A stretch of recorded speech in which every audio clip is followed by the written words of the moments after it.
Jeri, Amy, take over. It's all yours. Tell us what you got. All right, Amy, you ready for this? Do we have a second microphone? Maybe I can, if you bring this camera. Yeah, let me close. turn that on. Yeah, we should be careful with that. You might be able to lower this a little bit. It might be better. Is this telescope down? Here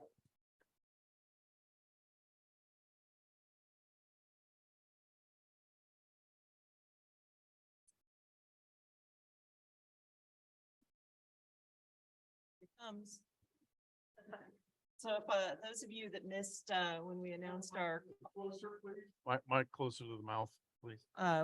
if you missed when we announced who we are, my call sign's AI6TK. I got my license same time as Amy, about 7 years ago or so, something like that, up at Pacificon. Okay, There we go. there we go. And Amy? And I am AI6ZU. I think we got our licenses in the 2016 Pacificon.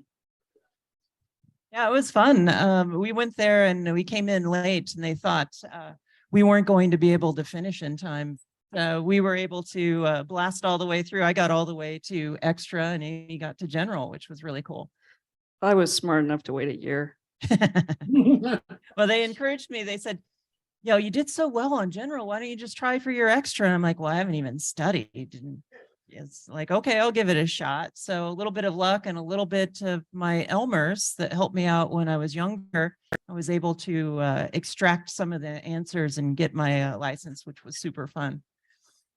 Amy, do you want to describe what motivated us to work on this electronic badge since you worked on an electronic badge in the past? Yeah, so for anybody that's been to some of the other types of conventions like DEF CON and some of the other kind of major hacker style conventions, badges are sort of a thing in the hacker community. And so that was one of our inspirations. The other was basically that since we got our licenses, we've been trying to, and we've been talking about ways to gamify ham radio to try to encourage younger generations to be interested and get involved. So Quartz Fest is a thing that we go to every year and we love it. And we thought, you know, what a better opportunity could we possibly have than to experiment with the folks at Quartz Fest and try to do something that would gamify ham radio. That's what I love about Quartz Fest. When you go there, there's all kinds of interesting things going on. Some is pretty traditional ham radio and some is extremely experimental. People launching balloons, people trying to do strange communications off the top of the mountains. And so it definitely felt like the perfect place to try something highly experimental. Yeah, bouncing light off of the cactuses. Oh yeah, that was cool. Last year, someone was shining modulated light off a cactus and receiving it across the camp, which was unique, new for me. See that. So, Amy, so the last badge that you did it for the cruise that we go on. Can you describe what you the process was for doing that? And then It was easy for me. My end was easy. I'm not the electrical engineer, but I do a lot of building. So I did the artwork for a badge that we took on a cruise, which was a pirate monkey. So I did all the artwork for that. And then some of the other guys that we worked with did the electronics on that one. that one was really cool because, you know, a lot of times when you think of circuit boards, they're just square, boring things. So Amy got very creative with the shape of the circuit board for this particular one. This cruise that we go on every year is the Jonathan Colton cruise. It's about a bunch of musicians and comedians, and you know, they called themselves sea monkeys back in the day. Now it's Jokonauts. Yeah. So it's not can't do that anymore, but so the monkey shape, she made the badge look like a monkey. The different layers, like the gold layers, you could see the teeth in gold, which was poking through the solder mask. It was very creative.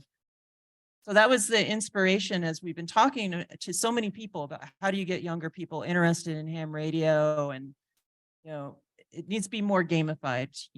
I'm a gamer, Amy's a gamer. We're for us, we're into instant gratification. When we play a game, we know where we stand in the where we are.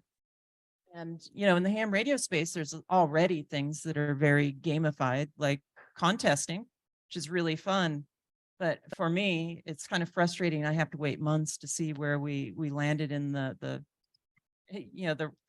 lineup. Yeah. Instant scoring would be great. I know. Who's So ahead on the leaderboard?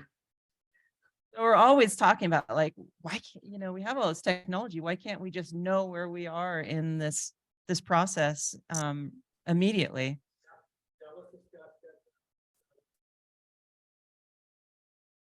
Ooh. Excellent. So for those on Skype or Zoom, I just heard that the instant scoring for contesting was discussed at Visalia. Great event, by the way. I'm sad I missed it this year. That would probably get me more interested in doing contesting, so I can see where I stack. And then it could also open up some opportunities of different levels for people that are less skilled like I am, to see where I stand against other people that aren't as savvy as the power stations that go out to wherever they go out in Bahamas or something to win every contest. So yeah, we took that in mind. We were thinking Quartz Fest is coming up. I had a couple weekends in a row, about 6 weekends in a row, and like, what can we do? And it started off with a really broad idea of like, let's just make an electronic badge that operates like a handy talkie. So we started right there. How do you make a badge that's like a handy talkie? So I started looking around at different electronic components that were available out on the market. And I found this really cool module. I can't remember the number. It's something like DRV818 or something, but it's basically a Bofang in a module. I know. You might see the name of what we called our badge. It's Hence the name Quartz Fang 2023. So, I quickly jumped on Alibaba and ordered a bunch of those up, and got some of those headed my direction and started reading about how you interface to these particular modules. And they turn out they're very simple to interface to. You hook a low pass filter up to the antenna and run it up to the antenna. Yes, there's a question. Yeah, move it up a little. Oh, wait, towards you. That way. There you go. Thank you. Boom. Got it. So there's the radio module. A pretty interesting module. You can communicate to the module through just standard UART. It's actually AT commands. If any of you remember the modem days. Yeah. AT commands. So then I started looking around, what can I use for a processor? And any of those of you that are into electronics right now, there's a lot of shortages out there for electronics. And I needed a CPU. So I started looking around and I found this really cool module. It's the Raspberry Pi Pico. Yeah, it's the Pico. Yeah, so this Pico module is very, very powerful, way more than what we needed for this particular badge. But the good thing was I could get them. So that was really important right there. And we want a display on it. So looked around for a super low cost displays, got on Alibaba again and ordered up some OLED displays. These displays were very interesting because they're 2-color. So this top line across here is yellow only. And then the lower lines are kind of this green blue. So I thought that would be perfect for the radio. Yeah. And of course, as we started to think through what we wanted to do, we're like, we want to do a game. So, what would be cool? Well, we're in a camp with 400 or 500 ham radio operators for a week. It needs to have GPS so we can wander around, and we could take GPS into account. Is there anything I'm missing as far as our thought process of how we started to put this together? Yeah, so continuing on what you were just saying, if any of you are, well, probably most of you remember these, the Choose Your Own Adventure books. I really loved those back when I was a kid. So we decided we wanted to do something like a Choose Your Own Adventure at the campground. So that's where the GPS comes in. Yeah. It wasn't very clear the first couple weekends we were working on this, what actually the game would be. It was just kind of a loose idea in our head that it would be Pokemon Go for ham radio. So like we got GPS, we're going to get all this hooked up, and then we're going to do something with it. And so at first we had considered, it's a very powerful processor, this Raspberry Pi. Maybe we could just have most of the game inside the Raspberry Pi and have just a leaderboard or something somewhere where the badges could transmit the leaderboard, and then people could come see where they were on the leaderboard. But it quickly spiraled out of control after we got first prototypes going. So, all the parts came in, we started getting the components working, got it transmitting. You should back up and tell them about the GPS module. Oh, yeah. Well, that actually came pretty late in the game, the GPS module. Actually, I'll tell a funny story associated with the design. So first, everything went together on the bench with just a big mass of wires. Like, okay, I can talk to the radio module, and I sent an AT command to send the right frequencies to it. And I figured out how to use the crazy programming environment for the Raspberry Pi. I'm an electrical engineer. I work with solder and raw silicon. I don't program, so it takes me a little bit longer to do stuff in programming. So probably a whole full weekend was burned just trying to get communications and stuff working and displays going. So then it was time to make a circuit board. We're like maybe 3 weeks in with 3 weeks to go. So it's like, I need to make a circuit board real quick. So I spent an afternoon and laid out a circuit board. In my background in doing electrical engineering, the first thing you do is you grab the biggest component on your design and you get that laid down first, and you use that to kind of inform the rest of the industrial design of your product. So I had a big lot of surplus speakers that I got from HSC when they were still around. And so I measured them up really quick and punched it into the layout tool.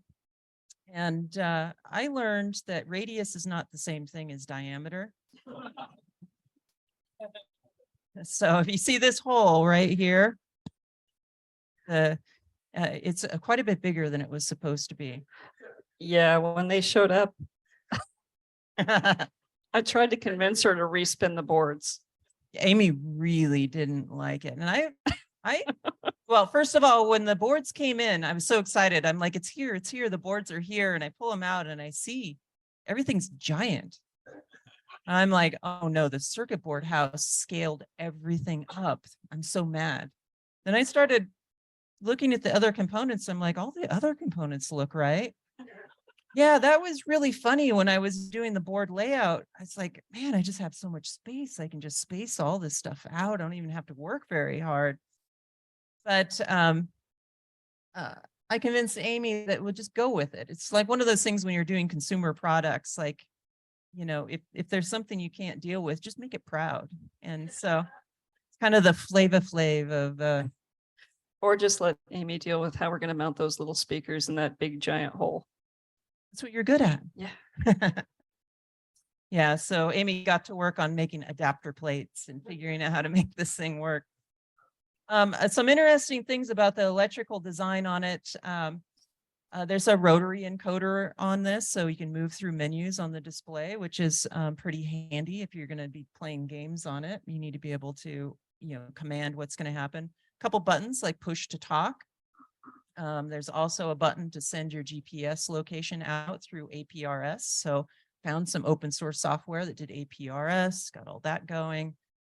And the antenna, I did the board layout in like 4 hours. I didn't want to put much thought into it. Obviously, I didn't even check the size of the hole.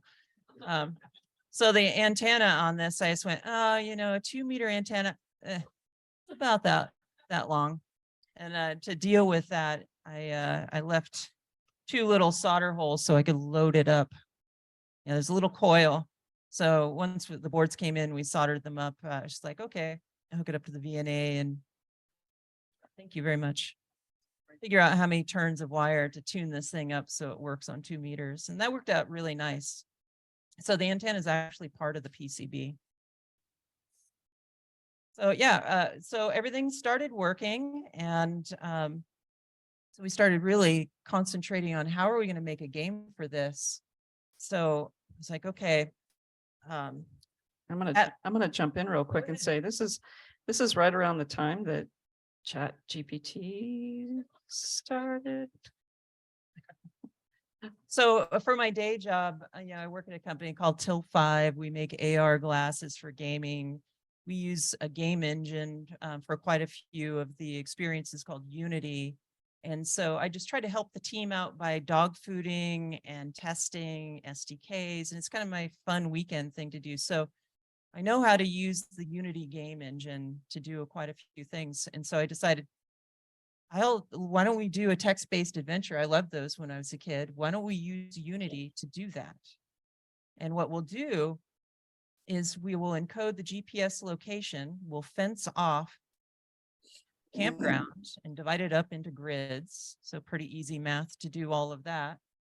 And then we'll send your location over APRS to my little handy talkie here that can receive APRS, goes through to UART, read that into Unity, which is absolutely ridiculous using Unity for this, and run a text-based adventure. So then I quickly started working on coding up a combat engine, so you can level up your character, a scoreboard so that you can see how you're doing against other people in the camp. And then this is where Chat GPT comes in. So now I have the infrastructure in place to do a text-based adventure, but I have about 0 creativity when it comes to writing text adventures. I think I was trying to recruit Amy to do some of the writing for it. What'd you think of that? No. So yeah, Chat GPT is this new thing. I'm like, I was like, write me an encounter if I run into a dragon. And it output a really cool story. Well, write me a variant of it. Write me another variant. Write me another variant of it. And I just cut, paste. Okay. Write me an encounter if I run into a troll. Cut, paste, cut, paste, cut, paste. And so the game started coming together. I'll demonstrate here in a second how it works. So you send your location as you're wandering around the camp. You might be near some monsters. So these monsters every 5 minutes are moving, 1 grid square around. So you have to chase them down. So when you send your location through text to speech, it reports back, you sense something is near 1 square away or 2 squares away. And so you walk a little ways and it's like, you sense something is near 2 squares away or 3 squares, like you're moving away or closer to it. So you actually have to fox hunt it to find it. Once you encounter one of many monsters and creatures and things that you can either battle, run away from them, you can try to offer them things, and then hilarity ensues. So the best part is that since you have hit points for your character when you're running around, you have a certain number of hit points to start off with. So when you start battling these monsters, you start losing hit points. So like we have to have an area of the campground where you can go and you can heal. And so we created this area called the healing circle. And you'd have to find your way over to the healing circle. And then you had to answer ham radio related questions in order to be healed. And But it gets good. but this is the best part. So since we were using Chat GPT to come up with all of these things, we decided, well, ham radio related questions might sound a little too modern. So we want them to sound a little bit more medieval. Medieval amateur radio. Great. So of course, Jerry gets on Chat GPT, puts in a ham radio related question and says, make it sound medieval. No, it's fun. I'll try it here. You know, obviously we didn't have time to grid off the entire room, but I can hard code some of this stuff. So as you wander around, you're battling, you're losing hit points, and if you die, there's a penalty. You have to wait like an hour or two or something before you can rejoin the game. Something that was kind of interesting about this when we got it going is I didn't have time to do anything but a very simple simplex kind of communication between the radio and computer sitting in our RV and the multitude of badges that we handed out. And there was a really interesting side effect of that. So there were quite a few kids at the event. There were some brand new ham radio operators. And whenever we found out there was a kid that got their license, we'd go give them a badge. Excellent. They immediately had to learn how to manage traffic on a simplex channel because you could stomp all over each other. And really interesting gameplay started to emerge out of it, where, you know, these kids and adults too were running around attacking things. They'd have to coordinate. They'd have to be like, hey, I'm attacking a dragon down by the fire pit. Hey, Come down here and help me, and take trades going back and forth and keep the channel free. So I'm going to go ahead and I'm going to go through the menus and talk about that. Then we'll trigger an encounter. I can click some buttons over here to fake it. So first of all, when you turn on the badge, it automatically defaults to the camp simplex frequency. So it has utility just being, you know, the moment you turn it on, it's a real radio. And it has other features like volume, squelch, duplex, simplex. You can set carrier tones, but then you can go into game mode. And so when you go into game mode, I know you probably can't see this on this blurry screen. So now we're in game mode. The bottom of the screen is constantly telling you your lat and longe of where you are in the world, your grid square, which is also another utility, you can use it, and your call sign. So this might be long. The stories were quite long, but I'll click the button. We'll listen to an encounter with a dragon. So first thing you do is you send your location.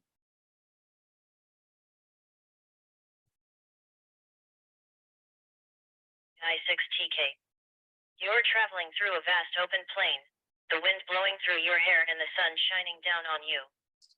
Suddenly, you hear a deafening roar that echoes across the plain. Being an experienced adventurer, you know it's something big. You follow the sound, curious to see what it is. As you crest a hill, you see it, a creature like no other, a blue dragon.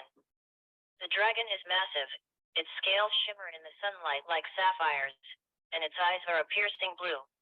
It stands tall, surveying its territory. You're in awe, staring at the dragon in front of you, a creature from the legends, a creature you never thought you would see in your lifetime. You knew you have to be careful. Choice A, attack with sword. Choice B, use item from inventory. Choice C, give item from inventory. You can flee the area by moving away. Should we attack the dragon? Yes. Attack the dragon? Okay. So you go to the controls here, you rotate it down to choice A because it read out like, here's your choices with this particular monster you ran into. You could attack it. You try to give it something out of your inventory and make it happy. Sometimes good things happen if you do that, or you can just run away by leaving the location, walk away. So we'll try attacking.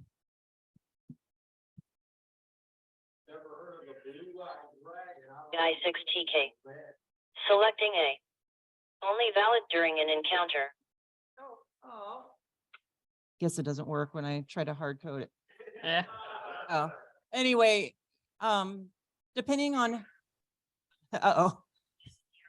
looks like someone's not obeying simplex protocol. Jumping here. in over there. So, it's pretty fun. So depending on what your hit points are, and how much you're leveled up is like how likely you're going to get good things happening when you try to attack like a dragon. The dragon's pretty tough. I'm going to try to go to the healing circle. Let's stop. My boys would love this.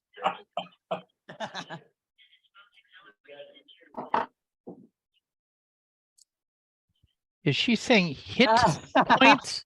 HIT? Is that what she's saying? Yeah, hit points. Hit points. You Okay. gotta love those chat GPT answers. Oh, I have to wait for it to stop talking. Frank, first Frank brings over the Fireball whiskey a couple years ago. Bring it on. All right, let's start it again. Yeah, it was pretty fun. It was really amazing. One of the young kids, you know, there were two girls and a young boy that we gave Jonas. Jonas. So the girls were in lead for quite a while, and then Jonas and his father stayed up until His uncle. You know, stayed up until 4 a.m. fighting every dragon they could find on the last day. And we woke up and checked the scoreboard, which I think Amy was in 3rd place. And how much more did Jonas have than you for points? He will never Something forget like that. 20 some thousand hit points or something from killing the dragon. Versus 1,000 or something? No, I wasn't even close. Oh, come on, let's go. Go, computer. Yeah, both the 2 young girls and Jonas all got their ham radio licenses at Quartz Fest. Yay. Pretty awesome to be able to pass off badges to them and see them running around having a good time. Very much so, yes.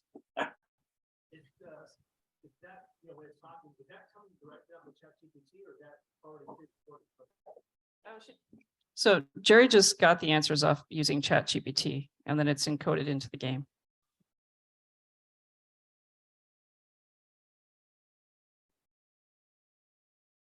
All delete.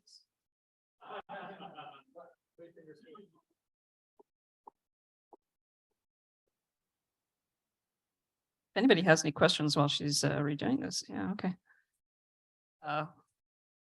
See, okay, so folks on the stream can hear.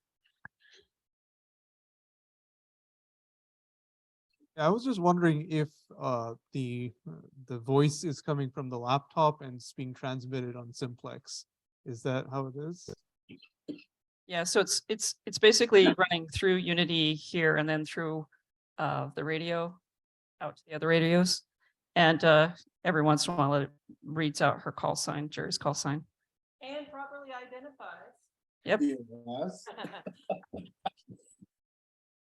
All right, we're restarting here. Yeah, this thing was lashed together with bubble gum and baling wire. We were coding it like the first 2 or 3 days of Quartz Fest too. It's like, you know, it'd crash and it's like, get in there and try to fix some things. All right, that's better. And, you know, I just pulled in lots of open source stuff and I just glued it all together. And so It's identifying right now. quite fragile. All right, now let's try the healing circle. Let's see if that works if I go into my kind of bypass mode, because these are kind of funny. I think you all would appreciate medieval ham radio related questions. I was hoping I would take some damage from the actual dragon, but it looks like it's not going to work.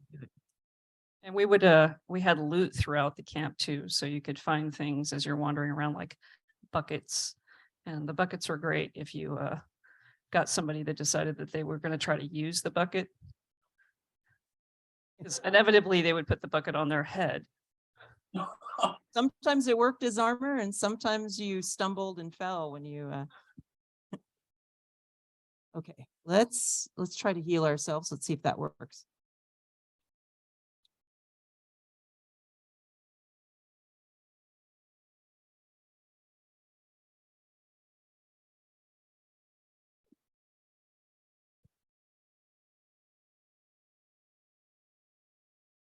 Live demos, everyone.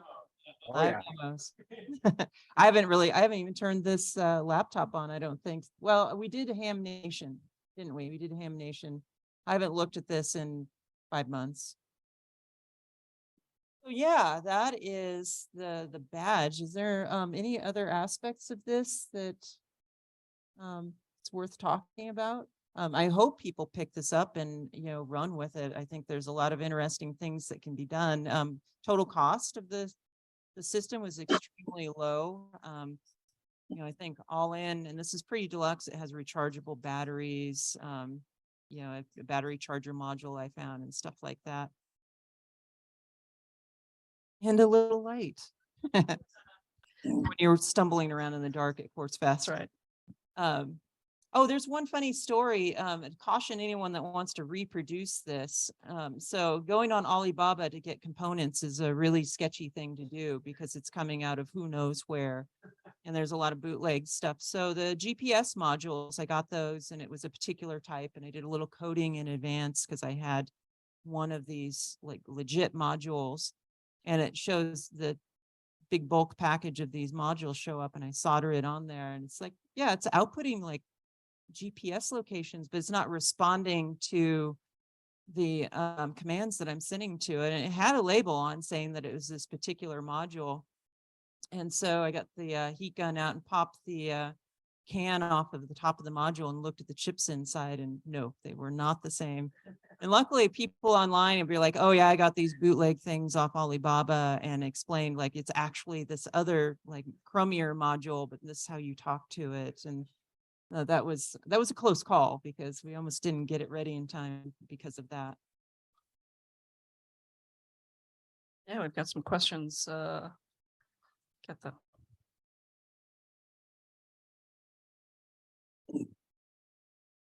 What's the next game? We've already started talking about what to do with it at Quartz Fest this next year. Because I think we'll probably do a new spin on the board. Maybe scale it the size down a little bit this time. And since I did a lot of the kind of acrylic enclosure work on this, I'm gonna force Jeri over here to do her board layout a little bit better so that I have better standoff points for the enclosures. But What our intention is to make sure our intention is to make sure that it's backwards compatible next year. It'd be nice if we could get more people at Quartz Fest with these so more people can participate. I think on the game side, the game was not very well balanced. So whoever killed the dragon kind of wins because it's impossible to catch up. I was just going to add the kids were actually a great source of inspiration for what we might be able to do this next year. Jonas in particular had lots of really great ideas that I think we're going to try to incorporate in whatever choose your own adventure game we do this next time. Of course. Yeah, I think some of the interesting ideas the kids came up with, they really wanted to craft their weapons. So they're like, please give us like an area where we can take our weak weapons and then we can do an activity to forge them and make them better, which I think is a great idea.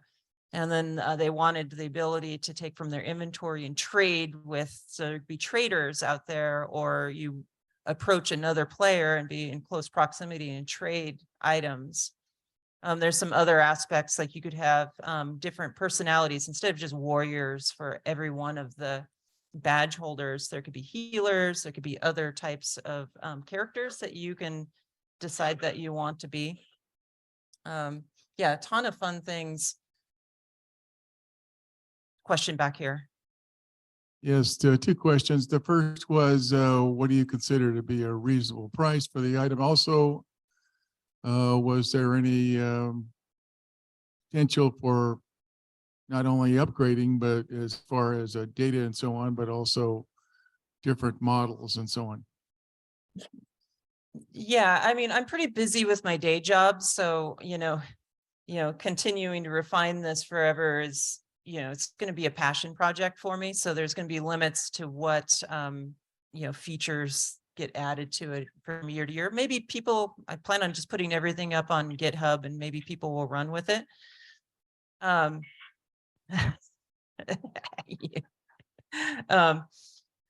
give you an idea of the cost, let's make sure that it's in front of the camera here. I'll just point to it, and I'm just going to pull from memory roughly what I think I paid for the different components.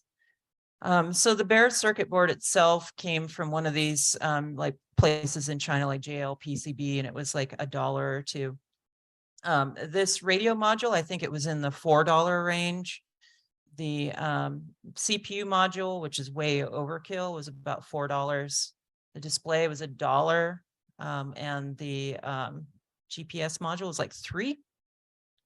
And the charger was like 25 cents, and the lithium battery was free because I had mountains of them. But it could be, actually, I put 2 spots on here. I didn't know how much power it was going to consume, but it would run forever off of just one of these 18650s. And so it could probably run off of AA batteries if you wanted to cost it down. And then if you wanted to keep costing this down, stop using so many modules. You could start to, just use the processor by itself, probably get that chip for $1 or $2, different things like that. Actually, the most expensive part of the entire project was the acrylic. For whatever reason, at the moment that I went to buy the acrylic for the enclosures, the price of acrylic had just skyrocketed, and we were out of time, so we paid for it. I think we gave out 22 of them or so. We actually had to build this one for Ham Nation because we'd given away every one of our badges.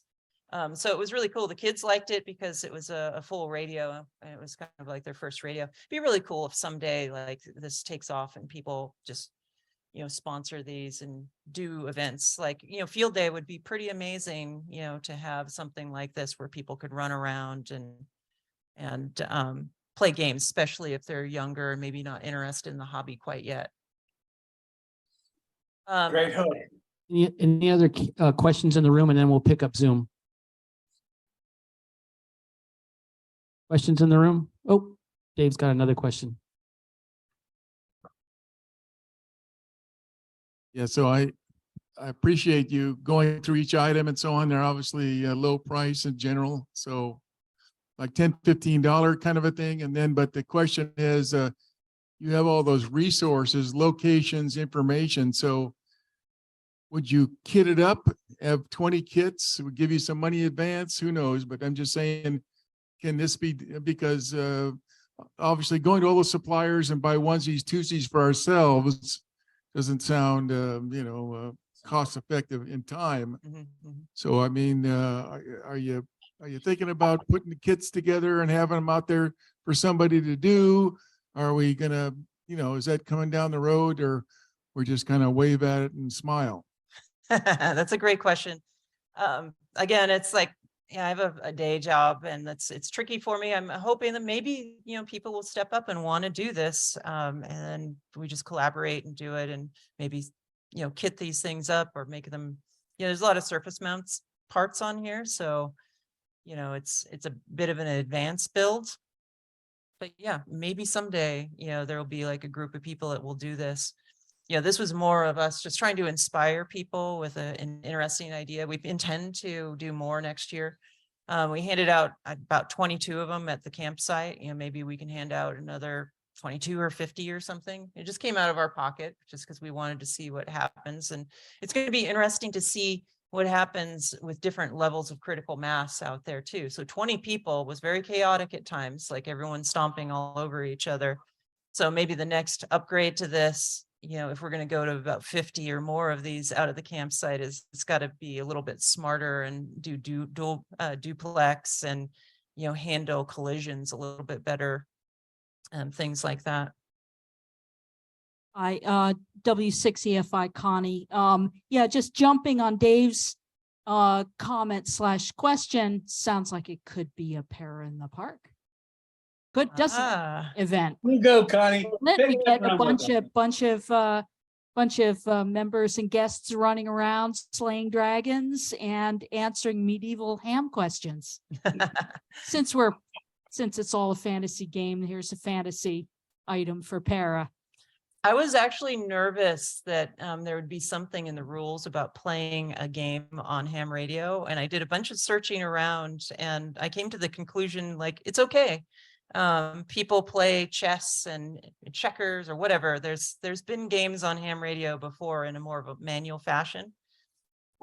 It was kind of funny. We were kind of warming up the server and the first badge at Quartz Fest, and people were scanning through, you know, the band, and they kept hearing these weird things. And then when we kind of revealed it the next day, I think it was Ray or someone's like, I was hearing you all night, like testing that thing. Go ahead. I think Ben's got a question. Yes, I do. Is the software side open source, or would you be interested in open sourcing it? Completely open to putting it all out there. It's done in a really dumb way on the host side. Like, I don't know who wants to mess around in Unity to do a text adventure, but it works. I just think it might be fun to change the scenarios, or you could be creative about using it for other things even. Yeah. What I threw together here, not super robust or flexible for adding other themes to it. But if there were some really savvy programmers in the audience that wanted to take it on, you could make a framework where you could have almost any type of adventure, going on, contemporary or medieval or whatever. So it's going to be hard to see. Maybe I can get it under the screen here.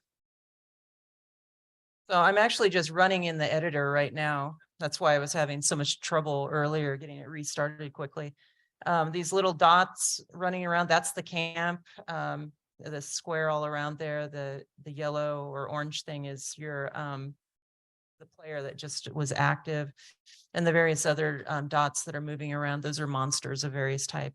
And the yellow square that was down by the campfire, that was the healing circle where you'd go answer medieval ham radio questions. I'll try to actually, I think the funniest out of the healing questions I remember was something like, thou shalt not run a gas powered generator in thy kingdom for the evil carbon monoxides will. So it wasn't easy to heal yourself because the questions and answers were quite mangled. But yeah, to your question, like, can people take this and run with it? Yeah, I mean, maybe someone wants to take it and make a nice infrastructure and something where you don't have to like go to the depths of the Unity game engine. You can just script it with Lua or something outside the core engine of it, and then do whatever you want. I mean, as we were driving home from Quartz Fest, we were coming up with all kinds of ideas, non-gaming with it too, that could be fun for events like, field days and things like where it's just like a Q&A thing. So like every minute or two, it's like, here's a ham radio related question, what's the answer, and whoever can get there first and answer the correct question, and you score points that way. So gamified in different ways, or educational in different ways. Go ahead and put the gallery, and let's see if there's anybody in Zoom. So on Zoom, raise your hand or jump up and down, and we'll start getting some questions over there. And I'm informed that there's no questions in the chat. Anybody in Zoom have a question? I have a comment, Rob. Go for it, Doug. Thanks a bunch. Ladies, this is wonderful. What a great way to get kids involved. My boys, who are now in their 30s, would have loved this when they were younger. In fact, I think this might interest them now. Very, very cool. Thanks so much for doing this. Thank you. Thank you. It was really, really amazing seeing, kids from 8 to 88 using this. So it was all ages that were using this at Quartz Fest. Very, very cool. Nicely done. Thank you. I'm in awe of people like you. Very, very cool. The creativity, the technology, all rolled up into one is just awesome. Good for you. Thank you. Thank you from both me and Amy. Yeah. Okay. Any last round of questions in here or on Zoom? Okay. Thank you, guys. You're awesome. Awesome. Awesome. Awesome.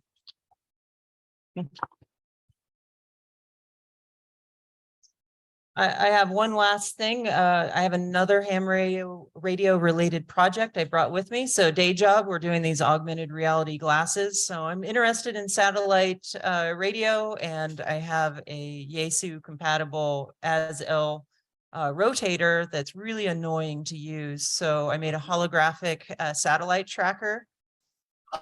So if you guys are interested, we could fire it up later and you can look at all these satellites orbiting around the planet. You can select on them and it'll move the antenna positioner, which I don't have with me, into position and follow it as it goes across the sky.